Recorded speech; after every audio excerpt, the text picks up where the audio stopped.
नमस्कार, मैं हूं सानिया और आप देख रहे हैं डेन न्यूज। खबरों की शुरुआत करने से पहले आइए एक नजर डालते हैं उन खबरों पर जो बनी है आज की सुर्खियां।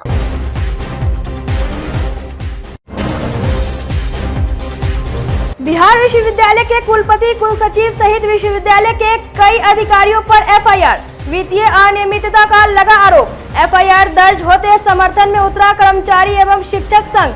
विश्वविद्यालय का कामकाज ठप कर जड़ दिया ताला।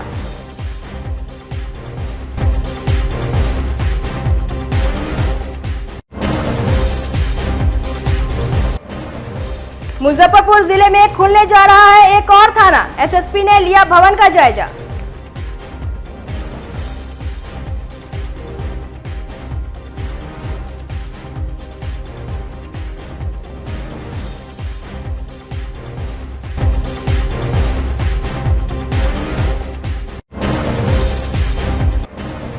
और जदयू विधायक के बिगड़े बोल, पत्रकारों को दे दी गाली, मच गया बवाल।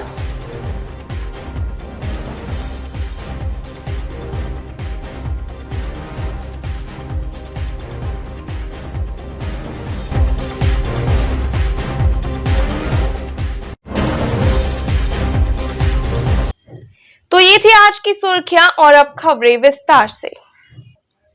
बिहार विश्वविद्यालय के कुलपति, रजिस्ट्रार, वित्तीय अधिकारी और वित्तीय सलाहकार पर वित्तीय अनियमितता या कहे घोटाला करने का आरोप लगाते हुए थाने में एफआईआर दर्ज कराई गई है। इन अधिकारियों पर एफआईआर दर्ज होते पूरे विश्वविद्यालय में खलबली मच गई है। बिना टेंडर के 38 लाख के स्टेशनरी खरीदने, बिना क्रय समिति के प्रिंटिंग का 58.62 लाख का भुगतान करने, सुरक्षा एजेंसी के भुगतान की फाइल उपलब्ध नहीं कराने, टेबुलेशन डायरेक्टर को अग्रिम राशि का समायोजन नहीं करने, बिना निबंधित फर्म से खरीदारी करने और नियुक्त कर्मियों की फाइल नहीं देने जैसे वित्तीय अनियमितता को लेकर उच्च शिक्षा निर्देशक प्रोफेसर रेखा कुमारी के निर्देश पर बिहार विश्वविद्यालय के कुलपति professor Shailendra Kumar Chaturvedi, registrar professor Sanjay Kumar, वित्तीय अधिकारी विनोद राय और वित्तीय सलाहकार जेपी शर्मा पर क्षेत्रीय शिक्षा उप निर्देशक डॉक्टर देवेंद्र प्रसाद ने विश्वविद्यालय थाने में एफआईआर दर्ज कराई है। विभाग ने वित्तीय अनियमितता और राज्य सरकार के पैसे का नियम के विरुद्ध खर्च के आरोप लगाया है। शिक्षा विभाग ने बीते दिनों टीम भेजकर विश्वविद्यालय का ऑडिट कराया था, जिसमें कई गड़बड़ी सामने आई थी। आरडीडीई ने बताया कि विभाग के निर्देश पर एफआईआर कराई गई है। एएसपी अवधेश दीक्षित ने बताया कि आरडीडीई ने 55 पेज का आवेदन भी दिया है। आवेदन के आधार पर आगे की कार्रवाई की जा रही है।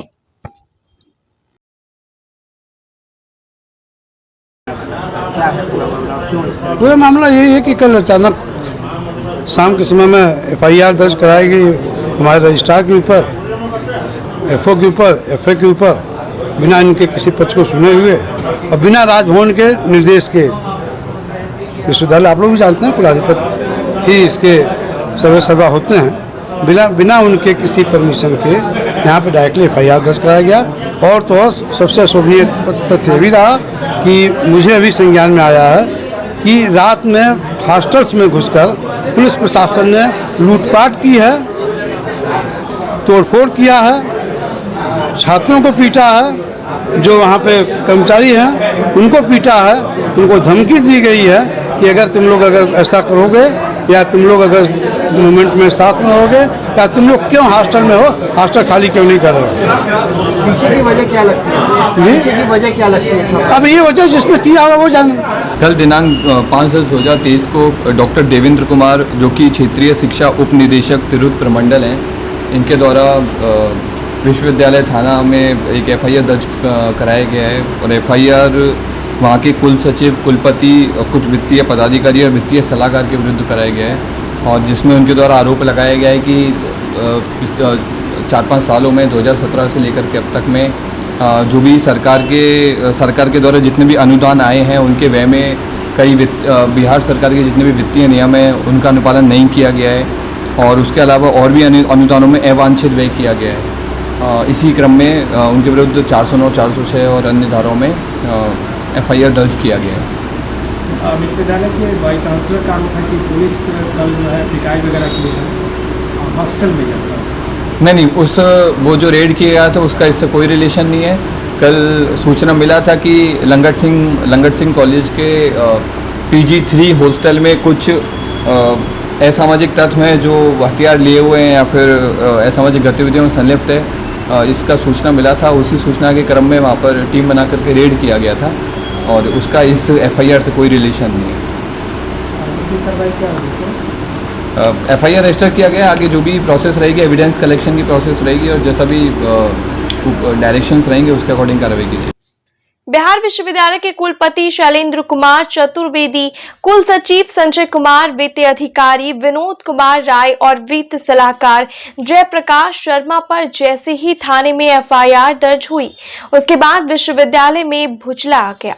सभी कर्मचारी और शिक्षक विश्वविद्यालय में तालाबंदी करके पाठक मुर्दाबाद के नारे लगाते हुए अनिश्चितकालीन हड़ताल पर चले गए।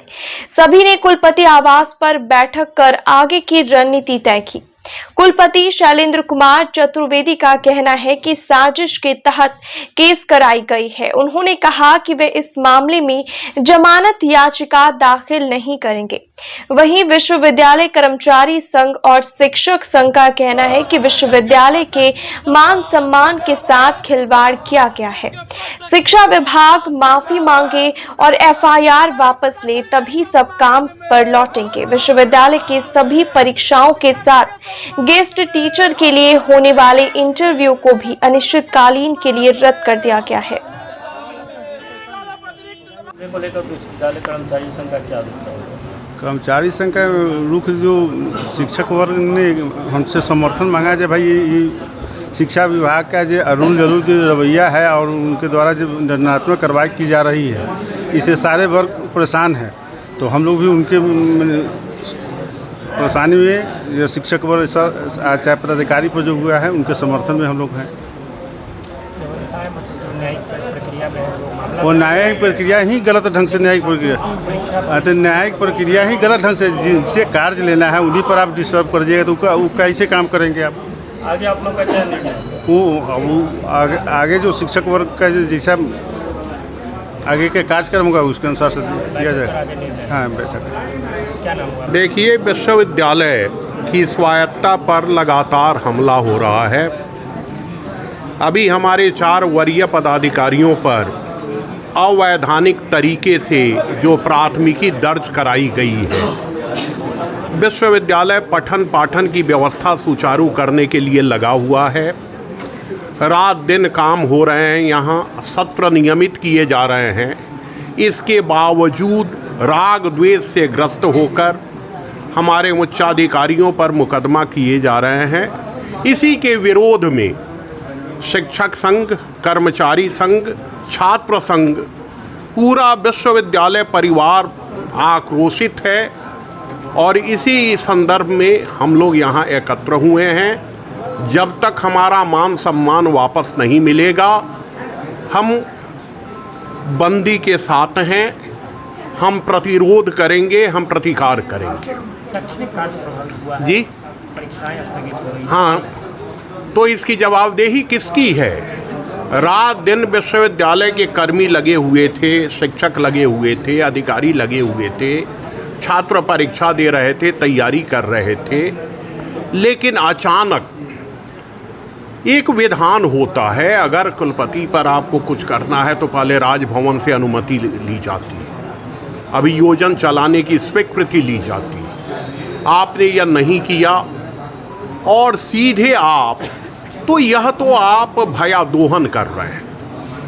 अगले आदेश तक के लिए परीक्षाएं स्थगित। हाँ, इसलिए कि परीक्षा कराने के लिए शिक्षक लगेंगे, कर्मचारी लगेंगे, जब उनका सम्मान ही सुरक्षित नहीं रहेगा। अगर आपको कहीं कोई समस्या है उस पर बात होनी चाहिए। यह तुगलकी फरमान जो है, इस फरमान का विरोध करता है हमारा शिक्षक संघ। क्या कारण लग रहा है? जब वित्तीय अनियमितता के अधिकार को आप देख तो लीजिए, उसका डिस्क्रिप्शन पढ़ लीजिए आप। जो चीज़ें लगाई गई हैं तो हमारे एफओ और एफएस से पूछा जाए कि उसकी सफाई ली जाए। किसी के ऊपर कोई भी आदमी आकर इसका आरोप लगा के चला जाए और सामने वाले को अगर सुनने का भी मौका न दिया जाए तो ये कहाँ का न्याय है, मुझे बता दें। जाहिर बात है कि हमारे कुलाधिपति वही हैं, हम उनको जानकारी तो देंगे ही। जानकारी दे दी गई। बिल्कुल जानकारी बिल्कुल देंगे। क्या लग रहा है सरकार के इशारे पर ये सारा? ये मैं संवैधानिक पोस्ट पर बैठा हुआ हूँ। हमें सरकार पे या किसी भी तंत्र पर टीका टिप्पणी करने का कोई अधिकार नहीं है। मुझे अपनी मर्यादा का ध्यान है। मैं अपनी मर्यादा में रह के ही काम करता हूँ। मैं अब जब FIR दर्ज हो गई है तो न्यायिक व्यवस्था के जैसे बेल लेना वो सब करेंगे? फिलहाल मैं बेल नहीं लूँगा, मैं बेल लेने नहीं जा रहा हूँ। बाकी जो कार्रवाई जिसको करनी हो कर। बिहार के गोपालपुर विधायक का विवादों से पुराना नाता रहा है। एक बार फिर उन्होंने कुछ ऐसा किया है जिससे विवाद बढ़ गया। जेडीयू विधायक गोपाल मंडल इन दिनों अपने रिवॉल्वर को लेकर चर्चा में है। गोपाल मंडल अचानक रिवॉल्वर लेकर अस्पताल में पहुंच गए। उसके बाद सोशल मीडिया से होते हुए बात मुख्यधारा की मीडिया तक पहुंची। सवाल पूछे गए तो उन्होंने पत्रकारों को गाली देना शुरू कर दिया। जब पत्रकारों ने इनका विरोध किया तो वह मौके से निकल जाना ही उचित समझे। उनके अंगरक्षक किसी तरह वहां से उन्हें निकाल कर लेकर अब ये वीडियो भी सोशल मीडिया पर तेजी से वायरल हो रहा है। सर यहाँ बोलिए। लेके आप घूम रहे थे अस्पताल में। अरे पिस्टल बात अभी हो है मेरे पास। अभी दिखावे पिस्टल। अभी भी पिस्टल। यहाँ हटाओ। क्या कहना चाहते हो?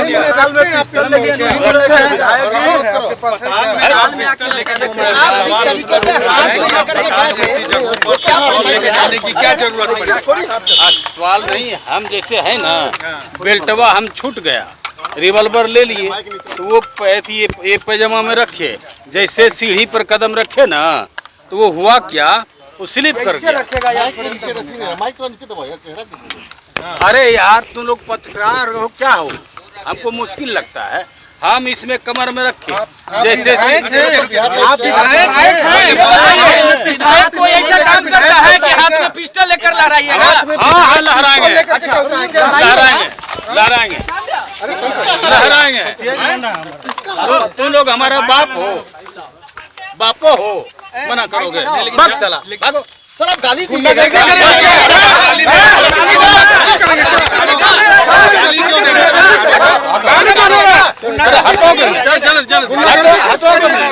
जदयू का यही संस्कृति है क्या? जदयू का यही संस्कृति नीतीश कुमार ने सिखाया है क्या? आज हम आपको एक ऐसी जगह लेकर जा रहे हैं जहां सूरज डूबने के बाद पुलिस भी जाने से डरती है। टूटे हुए पुल के कारण यहां गाड़ियों की रफ्तार जैसे ही थमती है वैसे ही अपराधी लूटपाट शुरू कर देते हैं। हम बात कर रहे हैं मुजफ्फरपुर के औराई प्रखंड के सीतामढ़ी के पुपरी से जोड़ने वाले मनुष्यमारा नदी पर बनी प्रसिद्ध जोका पुल की। पुल के क्षतिग्रस्त होने के कारण 5 साल पहले भारी वाहनों के परिचालन पर रोक लगाने को लेकर एक संवेदक ने पुल के पहुंच पथ को तोड़वा दिया था ताकि इस पुल और सड़क पर भारी वाहनों का परिचालन ना हो। फिलहाल कोई दूसरा रास्ता नहीं होने के कारण इसी टूटे हुए पुल और सड़क पर लोहे का टुकड़ा डालकर किसी प्रकार गाड़ियों का परिचालन हो रहा है। पुल के क्षतिग्रस्त होने के कारण औराई के लोगों को पुपरी जाने के लिए 18 किलोमीटर की जगह 30 किलोमीटर का सफर तय करना पड़ रहा है। इस क्षतिग्रस्त पुल पर अब तक दुर्घटना में दर्जनों लोगों की मौत भी हो चुकी है। इसके बावजूद स्थानीय विधायक या सांसद पुल का पुनर्निर्माण नहीं करा पाए। ग्रामीणों ने बताया कि 5 सालों से लोग इसी तरह आने जाने को मजबूर है। आपराधिक घटना बढ़ गई। शाम ढलते इधर से कोई आना जाना मुनासिब नहीं समझते हैं। ये तो जानबूझ के इसको तोड़ा गया है, जानबूझ के, इसमें कहीं से कोई दो राय नहीं। बच्चा जानता है। ये रोड का जब टेंडर हुआ था उसी समय से जो टूटा हुआ है, लगभग 7 साल हो गया होगा टूटे हुए, 7 से 8 साल, क्या 8 साल से ऐसे ही टूटा है। न यहाँ के कोई भी पदाधिकारी, मतलब सबके संज्ञान में है कि ऐसा है, मगर किसी को कोई इससे मतलब नहीं। और जानबूझ के जो है ना यहाँ मतलब ये घटना होने का एक जरिया बना हुआ है, बनाए हुए सब लोग जानबूझ के क्षतिग्रस्त होने के लिए। जी। जनप्रतिनिधि क्यों ध्यान नहीं दे रहे? तो उनको क्या है, 5 साल के बाद फिर आएंगे तो मुद्दा होगा, 5 साल के बाद फिर ठंडे बस्ता में ये हो जाएगा। मुद्दा खत्म ना हो उसके लिए नहीं हो, ताकि वोट बैंक बना रहे, जानबूझ के जो है। पुलिस की गश्ती कैसी करती है? कुछ नहीं, कोई घटना घटा? वो टेका बाजार है पीछे, वहीं से वो लोग चले जाते हैं।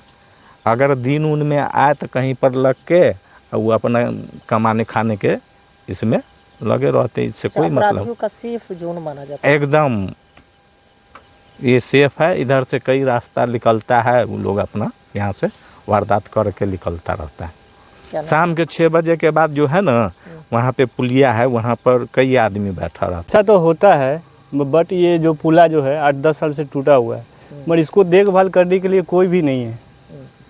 ये 8-10 साल से बोला जाए, मतलब ये विधायक लोग से बोलता है बनेगा बनेगा, सब लोग बोलता है, मगर बन नहीं रहा है। ठेकेदार तोड़ दिए थे। अब ठेकेदार तोड़ दिया कि कौन तोड़ दिया वो तो पता नहीं हमको, मगर बट ये जो टूटा हुआ है इसको बनाने का कोशिश करें। कितनी परेशानी होती है आने में? बहुत परेशानी होती है, कितना आदमी इसमें गिर जाता है, बहुत आदमी गिरा इसमें, हादसा हुआ, बहुत के गोड़ हाथ टूट गया, पैर टूट गया। देखिए खास करके तो ऐसा इधर होता ही है, मगर प्रशासन कुछ भी नहीं करता है, प्रशासन कुछ भी नहीं करता है। घटना घट जाती है, घटना करने के बाद ही आता है कोई भी। सुनसान जगह। इसका वजह यह है सर, यहाँ पर पुल टूटा है जब से बना नहीं है, और यहाँ पर लूटपाट भी चलता रहता है, सुनसान इलाका, इसलिए यहाँ पे प्रशासन को ध्यान नहीं देता है खास। और यहाँ पे कितना बार गिर भी गया पुल से, बस भी पलट गया है, आप आसपास में होता ही रहता है ये सब। टूट गया, हाथ पर टूट गया, कितना आदमी गिर गया और टेम्पो पलट जाता है यहाँ पे, वहाँ इसमें हो जाता है सब। शिकायत की है कभी? शिकायत किया हुआ है, प्रशासन कोई ध्यान नहीं देता है, बड़ बुजुर्ग बहुत सारे बोला हो, लेकिन आज तक उसका कोई रिप्लाई नहीं मिला। नेताजी कुछ नहीं बोलते, वो लोग आते हैं भाषण देकर चले जाते हैं, क्या कहिएगा। कितनी परेशानी होती है? बहुत परेशानी होता है हम लोगों को आने जाने में, रात को जब घास वास लेकर जाते हैं बड़ बुजुर्ग हमारा। अखंड भारत पुरोहित महासभा की ओर से शुक्रवार को मुजफ्फरपुर के BMP 6 स्थित दुर्गा मंदिर के परिसर में पौधारोपण किया गया। मौके पर मंदिर के प्रधान पुजारी नीरज बाबा भी मौजूद रहे। महासभा के अध्यक्ष पंडित हरिशंकर पाठक ने कहा कि मनुष्य का कर्तव्य है कि वे अपने जीवन में कम से कम 5 पौधे जरूर लगाएं। उन्होंने कहा कि एक पौधा 100 पुत्र के समान माना गया है। आसीन, अगहन, फाल्गुन और सावन महीने में प्रत्येक व्यक्ति को पौधे जरूर लगाने चाहिए। मौके पर रजनीश कुमार मिश्र भी मौजूद थे। जैसे हम लोग पौधरोपण का कार्यक्रम किए हैं, आश्विन कृष्ण पक्ष सप्तमी तिथि यह श्राद्ध पक्ष चल रहा है और इसमें भगवान विष्णु की विशेष महत्ता बताई गई है। पौध जो है हमारे जीवन में, जीवन से लेकर के मरण तक पल पल हमारे साथ है। कहा गया है शास्त्रों में कि एक पौधा जो है 100 पुत्र के समान माना गया है। इसी को लेकर के हम लोग 12 महीना जो है, जैसे 12 महीना तो नहीं, लेकिन साल में कुछ ऐसे महीने हैं जिस मास में हम लोग पौधरोपण करते हैं, जैसे आश्विन, अगहन, फाल्गुन और सावन। जिस महीना के अंत में 9 अक्षर आ जाए उसी महीना में हम लोग पौधरोपण करते हैं, ऐसा शास्त्रों का मानना है। इसी उद्देश्य को लेकर के हम लोग हर मठ मंदिर में जो है पौधरोपण नियमित करते हुए आ रहे हैं। शुक्रवार को हाई कोर्ट के निरीक्षक जज सुनील कुमार पवार मुजफ्फरपुर पहुंचे। वे विभिन्न कोर्ट की कार्यवाही में शामिल हुए। अधिवक्ता संगठन एवं न्यायिक अधिकारियों के साथ भी बैठक की। मुजफ्फरपुर आगमन पर उन्हें गार्ड ऑफ ऑनर दिया गया। शनिवार की सुबह 10 बजे कोर्ट परिसर में पौधारोपण करेंगे। 10:15 बजे कोर्ट परिसर में महिला एवं बच्चों के लिए नवनिर्मित वात्सल्य कक्ष, चेकिंग रूम एवं फीडिंग रूम का उद्घाटन करेंगे। 11:15 बजे अधिवक्ता एवं मुवक्किलों के लिए पेयजल सुविधा का उद्घाटन करेंगे। दिन के 11 बजे शहीद खुदीराम बोस केंद्रीय कारा का निरीक्षण करेंगे। दोपहर 3 बजे डीएलएमसी की बैठक करेंगे। निरीक्षण न्यायमूर्ति सुनील कुमार पवार के निरीक्षण के दौरान जिला एवं सत्र न्यायाधीश मनोज कुमार सिंह, जिला बार एसोसिएशन के अध्यक्ष राम बाबू ठाकुर, प्रभारी महासचिव राजू शुक्ला, संयुक्त सचिव दीपक कुमार, एडवोकेट एसोसिएशन से अध्यक्ष राम शरण सिंह, महासचिव बीके लाल सहित कई जज एवं अधिवक्ता मौजूद रहे। वक्त का तकाजा है कि एडीआर को भी नमूना पास कराएं और हमारे जूनियर अधिवक्तागण हैं जो उनमें सहयोग कराएं। जेल में जो बंदी है उनको उनकी समस्याओं को, यदि वो आर्थिक तंगी के कारण वो अपनी बात को नहीं रखना चाहते तो उनका भी सहयोग करें, उनको मदद दें, क्योंकि अधिवक्ता के सामने तो विद्वान लगा हुआ है, तो इसमें हितोता की कमी आप लोगों में नहीं है। और एक अधिवक्ता के लिए मैं सोचता हूँ 3 गुण होने चाहिए। ये इसके आप बोलते हैं, एटीट्यूड आपका कोर्ट के प्रति, क्लाइंट के प्रति, सीनियर्स के प्रति अच्छा होना चाहिए। जूनियर्स को यदि कर्टसी बिगिंस एट होम, यदि आप कर्टसी नहीं दिखाओगे तो आप सीनियर से भी कर्टसी नहीं पाओगे। तो जूनियर को बहुत ये देखने की और पक्का आपको गुरु चेला बनने की आवश्यकता, तभी आपको सफलता मिल सकती है। एक है स्किलनेस। जहाँ तक आपकी समस्याओं का समाधान करने की बात है, कोई बड़ी बात नहीं। हमारी हाई कोर्ट, हमारा सरकार, बिहार सरकार भी आपकी तरफ ये अधिवक्ता भवन तो हर जिले में आवश्यक है। जमीन भी आवंटित किया हुआ है, कहीं कमी हो रहा है इसलिए डिले हो रहा है, अन्यथा आवंटन भी है 100% 1-2 साल में बन जाएगा। और मैं उस इंफ्रास्ट्रक्चर डिस्ट्रिक्ट के जो बिल्डिंग्स जो बनती है उनको चीफ जस्टिस के, वो हमारे चेयरमैन है, हम उनके मेंबर हैं, 2 और मेंबर हैं, हम लोग लगनशील में हैं कि आप लोगों को कितनी सुविधा आप दे सकते, हम दे सकते हैं, सब पर रहते हैं और पॉजिटिविटी में रहते हैं। वो जो 10 साल 20 साल पुराना जो मैटर है तो बहुत जल्दी होने वाला है आपका, मैं इसको ध्यान से देखूंगा। और जिला जज साहब से भी मैं कहता हूँ, यदि इनकी कोई समस्या ये बिल्डिंग के वाली है तो आप इसको रिक्वेस्ट करके प्रपोजल भिजवाइए, तो हम अपनी मीटिंग में रखेंगे, उसको ओके करा देंगे। सरकार के चीफ सेक्रेटरी वगैरह हमारे आते हैं हमारे सामने, परसों की मीटिंग था, हमने सब पोजिशन पास किए, सब प्रपोजल। तो यदि मुझको नहीं पता था कि मुजफ्फरपुर का अधिवक्ता भवन का कोई प्रॉब्लम है, तो आप इसको प्रपोजल इनसे अधिवक्तागण से लीजिए और भिजवाइए हमको, हम उसको पुटअप कराएंगे कि मीटिंग का 10-15 दिन में मीटिंग होता है, तो कोई बड़ी बात नहीं है। एक ये महसूस किया आपकी सड़क नहीं है, तो डीएम साहब और वो जो आएंगे कमिश्नर महोदय, उनसे मीटिंग में बात करेंगे। आपकी यदि सुविधा नहीं मिलेगी तो कैसे काम करना होगा, संभव नहीं है। और जल मीनार का कोई बड़ी बात नहीं है, तो सुविधा होनी चाहिए। ये तो नर्सिंग सुविधा है आपकी, यदि आप यही सुविधा प्राप्त करेंगे तो दिक्कत हो जाएगी, इरिटेट रहेंगे। और तीसरा आप तो क्या कह रहे थे, आप लिफ्ट सिस्टम का भी है। हमारी बिल्डिंग 4 फ्लोर की है, तो लिफ्ट सिस्टम है नहीं पूछा है, लिफ्ट सिस्टम जो है तो जज साहब कह रहे हैं प्रोग्रेस में। और हाँ, पार्किंग का भी बड़ा समस्या है, कोई जगह बताइए तो जिला जज साहब प्रपोजल दे दीजिए, कोई बड़ी बात क्या है, इनको सुविधा दीजिए तो आपको न्याय भी मिलेगा, न्याय के आपके सहयोग प्रदान करेगा। ये सब बातों को आप लोग जिला जज ही यहाँ के निरीक्षक महोदय होते हैं, हर जिले में जिला जज निरीक्षक महोदय होते हैं, आपको कभी कभी आते हैं। लेकिन मैं तो इनको कह रहा हूँ अधिवक्ताओं को पूरी सुविधा दीजिए, ये अपने कंधे से कंधा मिला के इनके साथ चलना चाहिए, तभी संभावना त्वरित न्याय की हो सकती है। मुजफ्फरपुर के साहेबगंज थाना क्षेत्र अंतर्गत राजेपुर में जल्द ही नया थाना खुलने जा रहा है। इसे लेकर शुक्रवार को एसएसपी राकेश कुमार ने राजेपुर पहुंचकर भवन का मुआयना किया। उन्होंने बताया कि 2014 से ही राजेपुर थाना स्वीकृत है। उन्होंने कहा कि प्रयास है कि इस माह के अंत तक नई यूनिट के रूप में राजेपुर थाना स्टार्ट हो जाएगा। एसएसपी ने कहा कि जब तक राजेपुर थाना के लिए नए भवन का निर्माण नहीं हो जाता है, तब तक थाना राजेपुर चौक से कुछ दूर आगे मनरेगा भवन में ही संचालित होगा। मौके पर line DSP Saraiya, SDPO Sahebganj थाना अध्यक्ष सहित कई अन्य पुलिस अधिकारी एवं भाजपा के जिला उपाध्यक्ष राम नरेश मलाकार और राकेश सिंह भी मौजूद रहे। साहेबगंज थाना के अंतर्गत राजेपुर थाना भी वर्ष 2014 से स्वीकृत है और हम लोग कोशिश में हैं कि इस माह में इस थाने को हम लोग प्रारंभ करें। इसके लिए भवन का मुआयना हम लोग करने आए थे और हम लोग इसमें शीघ्र ही निर्णय लेंगे और हम लोग को पूरा प्रयास है कि इस माह के अंत तक हम लोग राजेपुर को एक नई यूनिट के रूप में स्टार्ट कर दें। राजेपुर में कहाँ स्टार्ट होगा? अभी इसी कैंपस को हम लोग विचार कर रहे हैं।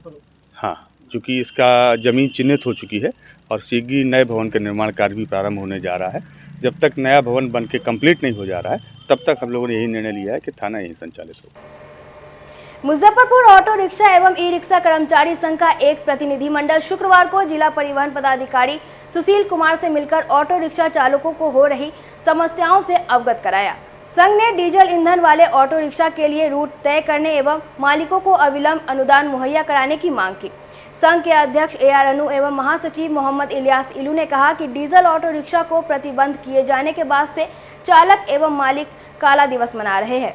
जिला परिवहन पदाधिकारी ने आश्वासन दिया है कि जिन लोगों को डीजल से चलने वाले ऑटो रिक्शा है उसे सरकार अनुदान दिया जाए। इसके अलावा चालकों को CNG से चलने वाली ऑटो रिक्शा 0 बैलेंस पर उपलब्ध कराई जाएगी। साथ ही नगर निगम क्षेत्र के बाहर पहले की तरह ही डीजल इंजन वाले ऑटो रिक्शा का परिचालन चालू रहेगा। मौके पर यातायात थाना प्रभारी धर्मेंद्र कुमार, संघ के उपाध्यक्ष प्रवीण कुमार झा सहित ऑटो यूनियन के कई अन्य नेता मौजूद रहे। जिला परिवहन पदाधिकारी के साथ वार्ता हुई है। जो हम लोग काला दिवस मना रहे थे उसमें कुछ भेग थी। उन्होंने जो हमारा जैसे मुसहरी ब्लॉक तक रूट बनाया तो उसमें मेरा जैसे कि जीरो मतलब जेल चौक तक जाना है गाड़ी तो वहाँ तक CNG चलेगा। जहाँ तक जो मेरा देहाती क्षेत्र है वहाँ से मेरा डीजल गाड़ी चलेगी। उन्होंने आज तक पुलिस प्रशासन जो सिपाही वगैरह था डिस्टर्ब कर रहा था, मतलब भेग बना हुआ था, आक्रोश था जनता में, उसको दूर किए हैं और कहें कि नहीं हम लोग जो इसको त्रुटि है उस त्रुटि को ख़त्म करेंगे और आप लोग सुचारू से सहयोग करें और चलावें। आज हम लोगों के साथ माननीय जिला परिवहन पदाधिकारी महोदय ने वार्ता करके जो मुजफ्फरपुर में जो समस्या थी उनको उन्होंने बहुत गंभीरतापूर्वक उन्होंने लिया है। जो समस्या डीजल गाड़ियों वालों की थी कि मुजफ्फरपुर शहर में जो है पूरे ज़िला में बंद हो गई गाड़ी, लेकिन उन्होंने वो एक वे क्लियर किया है जिसको हम लोगों ने उनको रूट बना करके दिया है देहाती क्षेत्र के लोगों को कि जो देहाती क्षेत्र में जिस तरीके से परिचालन करते थे मुजफ्फरपुर शहर के शहरी क्षेत्र का जो इन पॉइंट है वहाँ तो उस चौक तक वो गाड़ी आएगी। उस चौक के बाद से वो गाड़ी फिर पूर्णतः वापस अपने जो रूट है उस रूट में लौट जाएगी, जिस पर उन्होंने अपना सहमति बनाई है। हम लोगों का मांग था कि मुजफ्फरपुर के शहरी क्षेत्र में जो यात्री शेड बन रहा है वहाँ पर टेम्पो और ई रिक्शा के लिए जो है ठहराव का बोर्ड लगाया जाए, जिस पर उन्होंने कहा है कि नगर आयुक्त महोदय को हम चिट्ठी यहाँ लिखेंगे जो उनको तुरंत खोलने बोलेंगे कि अविलंब वो लगाया जाए, जिस पर सहमति बनी है कि तुरंत ये काम को हम लोग जो है करने का काम करेंगे। जो भी लोकल मुद्दा है उनको हम लोगों ने लेटर के माध्यम से उनको अवगत कराया है, जिनको उन्होंने तुरंत लागू करने का निर्गत करने का जो है उन्होंने आश्वासन दिया है कि आप लोग का जो भी मांग है, जो मुजफ्फरपुर शहर के जो शहरी क्षेत्र का जो लोकल मांग है उस मांग को हम लोग DM साहब के स्तर से और नगर आयुक्त साहब के स्तर से उसको तुरंत जो है पूरा करने का हम लोग काम करेंगे। हम लोग आज अपनी लंबित मांगों को लेकर हम लोग पिछले 1 तारीख से काला दिवस मना रहे थे जो 1 हफ्ता तक चलने वाला था। तो आज जिला पदाधिकारी द्वारा हम लोगों को बुलाया गया और हम लोगों की मांगों पर उन्होंने सहानुभूतिपूर्वक विचार करते हुए सभी मांगों पर उन्होंने कहा सहमति बनी है। बोले सभी चीज़ों को जो आपकी मांग है बिल्कुल जनून मांग है, इसे लागू किया जाएगा। मांग में हम लोगों का था कि जैसे डीजल टेम्पो को आपने बंद कर दिया जिससे भुखमरी की स्थिति उत्पन्न हो गई, तो उस पर उन्होंने कहा प्रतिनिधिमंडल को कि आप घबराइए मत, जो सरकार का सर्कुलर है उसके हिसाब से हम आपको अनुदान देंगे। दूसरा फर्दर जो हम लोगों ने कहा कि अचानक बंद हो गया, हम लोग के पास कैश पैसा नहीं है, हम लोग बैंक से गाड़ी कैसे लेंगे जो CNG में कन्वर्ट करेंगे तो उस पर उन्होंने कहा कि 0 बैलेंस पर आपको गाड़ी देने की व्यवस्था की जाएगी। और जो मांग हम लोगों का था रूट को लेकर झंझट चल रहा था कि भाई गाड़ियों का परिचालन जो शहर में हम लोग का गाड़ी जैसे है पूरा हल्ला हो गया कि सभी पूरे ज़िला में बंद कर दिया गया है, तो उन्होंने कहा कि नहीं सिर्फ नगर निगम के क्षेत्र में ही डीजल गाड़ियों का परिचालन बंद किया गया, वैसे बाकी और जगहों पर पूर्व की तरह गाड़ियाँ आपकी चलेगी, कहीं कोई दिक्कत नहीं होगा। मुजफ्फरपुर के मिठनपुरा क्लब रोड निवासी समाजसेवी HL गुप्ता ने पत्र के माध्यम से प्रधानमंत्री नरेंद्र मोदी से बुजुर्गों को वयोश्रेष्ठ नाम देने की मांग की है। भेजे पत्र में उन्होंने लिखा है कि PM बनने के बाद लगातार वे देश के साथ साथ लोगों के सम्मान और उनके हितों की रक्षा का कार्य कर रहे हैं। कई जगहों के नाम बदलकर उनके पुराने गौरव को वापस दिलाया है, सड़कों के नाम बदलकर देश की संस्कृति को बढ़ाया है, इंडिया को भारत बनाने का साहस उन्होंने किया, विकलांग को दिव्यांग कहना सिखाया। इसी तरह वृद्धों को वयोश्रेष्ठ का दर्जा देंगे तो बहुत अच्छा रहेगा। हीरालाल गुप्ता, मुजफ्फरपुर निवासी, माननीय प्रधानमंत्री जी को पत्र भेजा है, उसमें उनसे आग्रह किया है कि हम लोगों को वयोवृद्ध नहीं कहा जाए, वयोश्रेष्ठ कहा जाए। इस संदर्भ में मैंने उनसे आग्रह किया कि आपने बहुत सारे काम किए, स्टेशन का नाम बदले, रोड का बदले, और विकलांग को दिव्यांग कहने की भी घोषणा की, और अभी आप जो है से इंडिया को भारत बना दिया है। तो मैं आपसे आग्रह करूँगा इस पर भी विचार करें और हम लोगों को वृद्ध न करके वयोश्रेष्ठ कहें, जिससे कि हम लोगों के बीच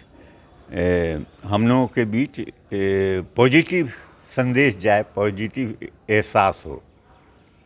तो प्रधानमंत्री को लेटर लिखे? हाँ, लेटर लिखे, और मैंने लेटर लिखा हूँ। नागरिकों को सरकारी योजनाओं का लाभ दिलाने वाले मुजफ्फरपुर के कई अधिकारी आज खुद समस्याओं से जूझ रहे हैं। शहर के वार्ड 45 फैज कॉलोनी में लगभग 1 दर्जन अधिकारी रहते हैं। कॉलोनी में पानी निकासी के लिए अब तक नाला का निर्माण नहीं हो सका है। इससे बरसात के दिनों में इस मोहल्ले में जल जमाव की स्थिति बनी रहती है। इस हालात से मजबूर होकर करीब 1 दर्जन परिवार कॉलोनी से पलायन कर गया है। शुक्रवार को डिप्टी मेयर मोनालिसा ने फैज कॉलोनी का निरीक्षण किया और नगर आयुक्त से इस कॉलोनी में एक और पंप लगाने की बात कही। उन्होंने कहा कि कॉलोनी में नाला बन जाने से लोगों को जल जमाव से निजात मिलेगी। इसके लिए वह अपने स्तर से प्रयास कर रही है। DAV school in front of DAV school ward 45 की जनता बहुत त्रस्त है। कितने दिनों से पानी है यहाँ? ये 2 महीना से ऊपर हो गया, 2.5 महीना हो गया। कोई सुनने वाला नहीं? कोई सुनने वाला नहीं। कई बार नगर निगम में जाके कंप्लेन किए, लेकिन उसका कोई सुनवाई नहीं।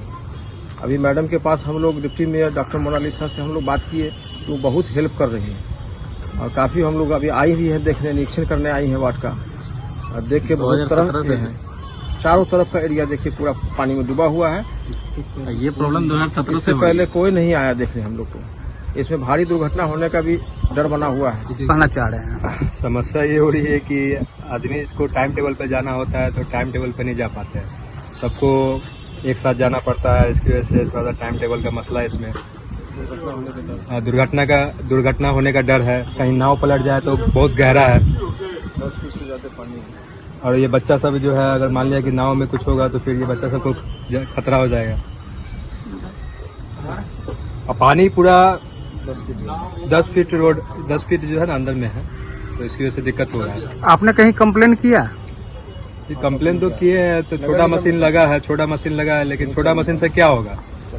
कम से कम बड़ा मशीन लगना चाहिए। आपका वार्ड नंबर कितना है? 45, वार्ड नंबर 45 है। अच्छा, आपके बीच कोई जनप्रतिनिधि आए हैं, नहीं आए हैं? मैडम आई है। क्या?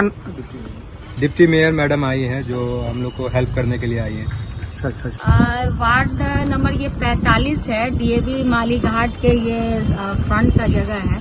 यहाँ की जनता, मुझे करीब 1 हफ्ते से कंप्लेन यहाँ की जनता का आ रहा था कि मैडम हम लोग पानी से घिरे हुए हैं, करीब 1.5 महीने से पानी से घिरे हुए हैं। तो इन्होंने व्हाट्सएप पे फोटो भी भेजा था, वीडियो भेजा था। तो डार्विन जी को बोल के मैं यहाँ पंप तो लगवा दी थी, लेकिन फिर भी पानी नहीं निकल पा रहा था, पंप भी फेल हो जा रहा है। आज मैं आई वहाँ निरीक्षण करने, तो सही में समस्याएं तो बहुत है।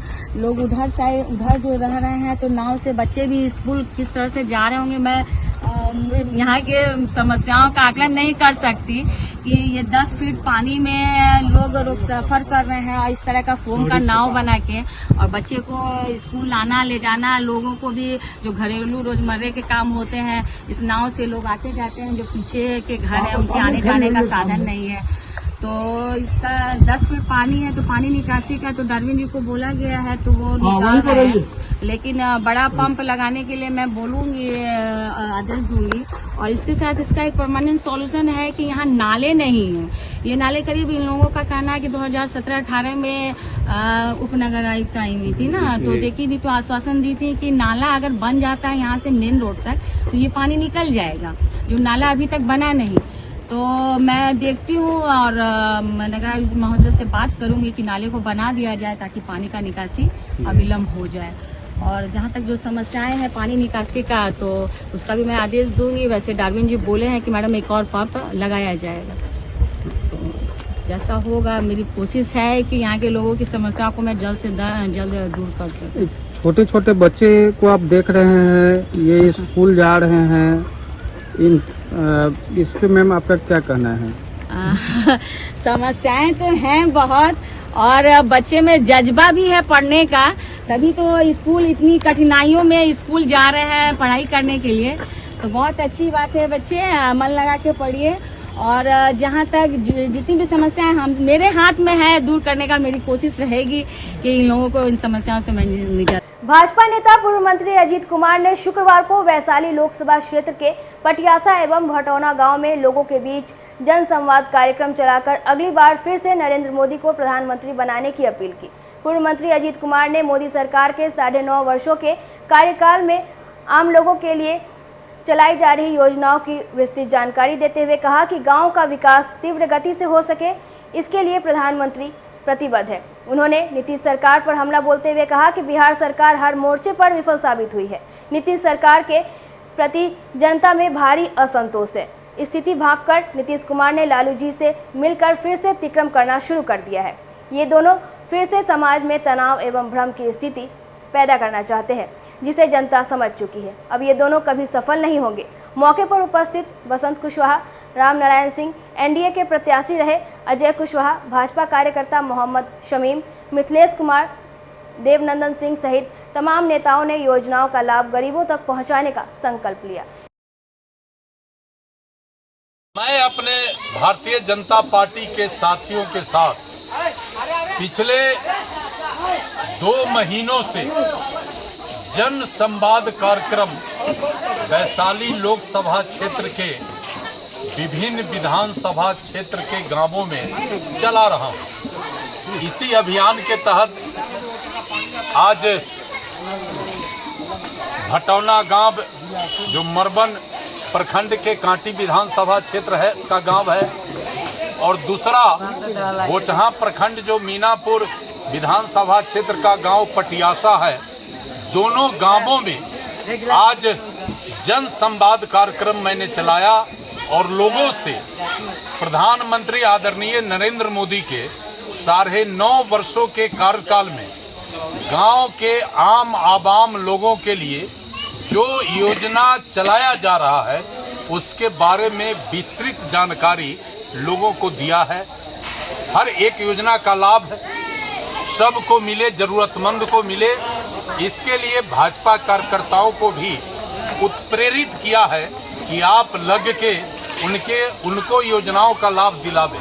खासकर आदरणीय प्रधानमंत्री नरेंद्र मोदी जी के द्वारा महिलाओं को 33% जो आरक्षण दिया गया है, इसके बारे में भी हम महिलाओं के साथ संवाद कर रहे हैं। उन्हें भी बता रहे हैं कि कैसे प्रधानमंत्री ने समाज के आधी आबादी महिलाओं के लिए भी चिंता किया है, और प्रधानमंत्री विश्वकर्मा योजना, प्रधानमंत्री आवास योजना, प्रधानमंत्री किसान सम्मान निधि योजना, स्वच्छता अभियान के तहत गरीबों को शौचालय का सुविधा, गरीबों को मुफ्त अनाज का सुविधा, गरीबों को 5 लाख रुपए का इलाज का सुविधा, बेटियों को सुकन्या योजना का सुविधा, समाज के वृद्ध व्यक्ति को अटल पेंशन योजना का सुविधा, इस तरह की जितनी सुविधाएं केंद्र सरकार के द्वारा आम आवाम के लिए चलाया जा रहा है, सबों का उसका लाभ मिले, इसके लिए हमने लोगों से भी आग्रह किया है। हमने कहा है कि ये योजना का लाभ अगर गरीब को मिलता है तो न उनका जीवन स्तर आगे बढ़ेगा, बल्कि समाज भी मजबूत होगा, समाज में भी समृद्धि बढ़ेगा। और प्रधानमंत्री का जो सोच है कि इस देश में 2 जाति, एक गरीब जाति और दूसरा अमीर जाति है, इस सोच को भी काफी ताकत मिलेगा। राजस्थान सरकार ने राजस्थान राज्य चित्रगुप्त कायस्थ कल्याण बोर्ड की स्थापना की घोषणा की है। इस बात पर मुजफ्फरपुर के कांग्रेस जिला अध्यक्ष अरविंद कुमार मुकुल ने खुशी का इजहार करते हुए राजस्थान के मुख्यमंत्री अशोक गहलोत का धन्यवाद देते हुए कायस्थ समाज को शुभकामनाएं दी है। कहा कि आज इस घोषणा से कायस्थ समाज में काफ़ी खुशी का माहौल है। उन्होंने कहा कि कायस्थ समाज आर्थिक सामाजिक और राजनीतिक रूप से पहले से ही पिछड़ा रहा है और शैक्षणिक रूप से भी पिछड़ा रहा है। ऐसे में इस बोर्ड की स्थापना से कायस्थ समाज को संबल मिलेगा। मुख्यमंत्री आदरणीय अशोक गहलोत जी के द्वारा चित्रगुप्त कायस्थ कल्याण बोर्ड की गठन की गई है और उसमें कायस्थों का शैक्षणिक सांस्कृतिक जो पिछड़ापन है इस सब उस बोर्ड में उनके द्वारा कार्य किया जाएगा। इसके चेयरमैन एक वाइस प्रेसिडेंट और 3 सदस्यीय कमेटी बनाई गई है। साथ में जितने भी विभाग हैं उसके सेक्रेटरी इसके सदस्य रहेंगे। हम उनको जिला कांग्रेस कमेटी की ओर से बहुत बहुत हार्दिक बधाई देते हैं और अपने समाज की ओर से उनको धन्यवाद देते हैं कि वह कायस्थों के हित में पूरे देश में कांग्रेस शासित राज्य राजस्थान में एक ऐसा राज्य है जो कायस्थों के हित के बारे में सोचे हैं। हम बिहार के मुख्यमंत्री श्री नीतीश कुमार जी से भी आग्रह करेंगे कि कायस्थ समाज के बारे में वह सोचे और इसी तरह चित्रगुप्त कायस्थ कल्याण बोर्ड का गठन करें। और हम प्रधानमंत्री नरेंद्र मोदी जी से भी आग्रह करेंगे कि जहां भी भाजपा शासित राज्य है वहां भी इसका गठन करें, इसलिए कि यह समाज कलम द्वार और यह सिर्फ पढ़ाई लिखाई का कार्य करता है। इस समाज से जो भी वर्ग के लोग हैं वह देश को, चाहे वो वैज्ञानिक हो, चाहे वो IAS IPS हो। प्रदेश राजनीतिक सलाहकार समिति के सदस्य बनाए जाने पर जदयू नेता इरफान अहमद दिलकश को मुजफ्फरपुर के जदयू नेताओं ने बधाई दी है।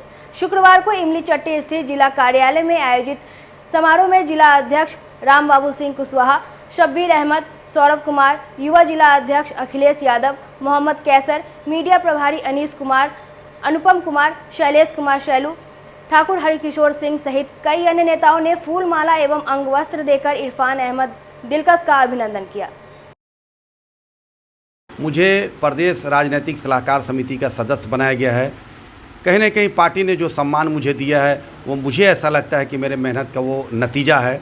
मैंने अपनी ज़िंदगी की शुरुआत राजनीति में जब मैंने किया 1988 में, तो पंचायत अध्यक्ष के रूप में मैं काम शुरू किया, प्रखंड अध्यक्ष रहा, ज़िला में भी मेन पार्टी में भी उपाध्यक्ष रहा, जनरल सेक्रेटरी रहा और माइनॉरिटी का भी जिला अध्यक्ष मैं कई टर्म तक रहा और यूथ में भी मैं जनरल सेक्रेटरी वाइस प्रेसिडेंट के पद पर रहा। तो कहीं ना कहीं माननीय नेता नीतीश कुमार जी को झलका, ललन बाबू को ऐसा झलका और माननीय प्रदेश अध्यक्ष जी जो डैशिंग पर्सनालिटी के मेरे प्रदेश अध्यक्ष जी हैं उमेश कुशवाहा, मैं तो ऐसा कहना चाहता हूं कि उमेश कुशवाहा जी के आने के बाद जो पार्टी का जो इतना जनाधार लगातार बढ़ रहा है ये संकेत दे रहा है कि माननीय नेता नीतीश कुमार जी को 2024 में प्रधानमंत्री बना करके ही पार्टी के सारे लोग छोड़ने का काम करें।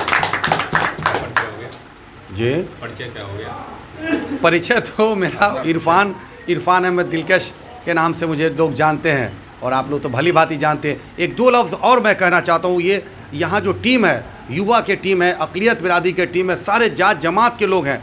मैं आज इस आपके चैनल के माध्यम से कहना चाहता हूँ कि जिस पार्टी के नेता के साथ हम लोग जुड़े हैं बड़ी निष्ठा से काम करिए। आज मुझे जो सम्मान मिला है सब भाई को ये सम्मान मिलेगा, क्योंकि सबका एक वक्फा होता है, काम करने का एक समय होता है। आप भी काम करिए और इंशाअल्लाह ताला आप लोगों को भी जगह मिलेगा, सब भाइयों को मान सम्मान मिलेगा और काम करिए। नेता नीतीश कुमार जी का नाम पूरे भारत में रोशन करिए और अगला देश का प्रधानमंत्री बनाने का हम लोग संकल्प ले लीजिए आज के दिन। बीजेपी के राष्ट्रीय अध्यक्ष आए थे, बोले थे कि सभी छोटे पार्टी को खत्म कर देंगे बिहार से। देखिए वो तो लोग को भी ख़त्म करने का चाह रहे हैं। हिंदू मुसलमान की जो एक जहती है उसको ख़त्म करने का काम कर रहे हैं। वो देश बेच रहे हैं, रेल बेच रहे हैं, भेल बेच रहे हैं, उनका बात छोड़ दीजिए। अभी तो उनको इतना करारा जवाब मिलने जा रहा है 2024 में, जो हमारे माननीय नेता नीतीश कुमार जी ने जो इंडिया गठबंधन के रूप में जो गठबंधन बनाया है, महागठबंधन बनाया है, उसका इतना बड़ा स्वरूप होने जा रहा है कि वो लोग अल बल बोल रहे हैं। तो उनकी बातों का हमारे नेता नीतीश कुमार कोई संज्ञान नहीं लेते। जनता जान चुकी है। हमारे यहाँ जो अभी बिहार में जो जातीय जनगणना हुई, आप देख रहे हैं, पूरा देश आज इसके लिए गौरवान्वित है, कह रहा है कि नीतीश कुमार को प्रधानमंत्री बनाना है, तब जाके पूरे भारत में ये जनगणना होगा। दुर्गा पूजा नजदीक आते इसकी तैयारी तेज हो गई है। मुजफ्फरपुर के चंदवारा सोडा गोदाम दुर्गा पूजा समिति की ओर से पूजा की तैयारियों को लेकर शुक्रवार को दुर्गा मंदिर में विशेष बैठक की गई, जिसमें पूजा समिति के सभी पदाधिकारियों सहित मोहल्लेवासी भी शामिल हुए। बैठक में संगठन का विस्तार करते हुए पूर्व मुखिया उमेश शाह को समिति का अध्यक्ष, वार्ड 45 के पूर्व पार्षद पोषण महतो को उपाध्यक्ष, राम कुमार टिंकू को कोषाध्यक्ष, रामाशंकर शाह को सह कोषाध्यक्ष, शंभू चौधरी को सचिव और अभिषेक रंजन को मीडिया प्रभारी बनाया गया। आज की बैठक है 6/10/2023 को दुर्गा स्थान चंदवारा सोडा गोदाम में पूजा समिति का एक बैठक हुई। बैठक में सभी लोगों का सहमत पूजा को कैसे विधिवत पूजा करना है उसका निर्णय लिया गया और हम लोगों ने पूरे मोहल्ला वासियों मिलकर इस पूजा में सहयोग किए और तन मन धन से लोगों ने अपना व्यवस्था किया और पूजा का कार्य शुरू किया गया। आज का बैठक हर साल की भांति चंदवारा सोडा गोदाम में इसी दुर्गा मंदिर में पूजा की ओर समिति की ओर से किया गया, जिसमें सारे समाज के गणमान्य लोग बैठक में मौजूद हुए और इसमें पूजा कैसे हो इस पर विचार किया गया। सारे लोग का तन मन धन से इस पूजा के प्रति लोगों का सहयोग रहा है और देने के लिए लोग जागरूक है। माता की कृपा है कि अच्छे ढंग से यहाँ पूजा हो। आज की खबरों में बस इतना ही। कल फिर मिलेंगे कुछ नई खबरों के साथ। तब तक के लिए डे न्यूज परिवार को दीजिए इजाजत। नमस्कार।